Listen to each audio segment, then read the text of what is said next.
Okay, so ngayon, i-discuss natin kung paano mag-earn ng reward points sa Metrobank World Mastercard. Sa Metrobank World Mastercard, regardless foreign currency spend or dito sa Pilipinas, mag-earn siya ng 1 reward points for every 20 pesos spent. For every 20 pesos spent, 1 reward points. Pero kung sa foreign currency or sa international ang ginamit yung credit card natin, magta times 3 ang reward points for every 20 pesos spent. Okay guys, basta pag foreign currency spend, posted foreign currency, 3 reward points. Tapos pag peso billing, 1 reward points in every 20 pesos spent. Okay, so may sample dito. Okay. Sa halimbawa, 5,000 yung billing ng client. Sa 5,000, i-divide mo sa 20, ang sagot is 250.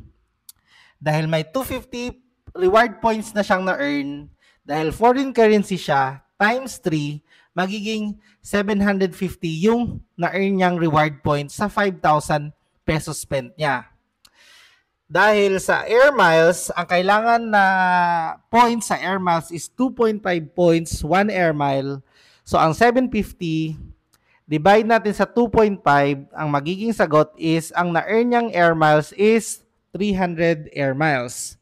Okay, kung titingnan pa natin kung magkano yung value ng air miles niya versus sa peso billing niya, ang 5,000 peso billing niya, ang value ng each air mile is 16.66 or rounded off to 17. So, para maka-earn ka ng 300 air miles, kailangan mo mag-spend ng 5,000. Okay. Paano naman pag peso billing or posted na peso ang mga transaction niya? So, in every 5,000, 1 reward points ang ma-earn mo. So, 5,000 divided by 20 pesos, so 250 pa rin. So, ang ma-earn mong reward points doon is 250 rin, times 1 lang kasi. Tapos, ang air miles naman, so 1 air mile is 2.5, so 2.5 divide 250, so it's 100.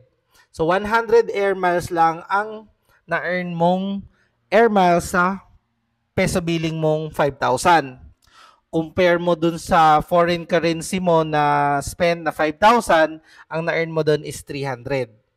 So, kung kukunin mo yung value pag posted peso billing ang air miles mo, it's 5,000 divided by 100 is 50 pesos. Sa pag foreign currency transaction, 3 reward points in every 20 pesos spent. Pag peso billing naman, 1 reward points in every 20 pesos spent. Parehas, 2.5 ang kailangan na points para i-convert sa 1 air miles.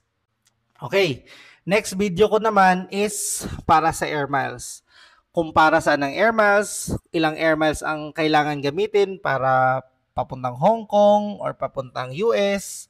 So, at kung anong mga air miles ito.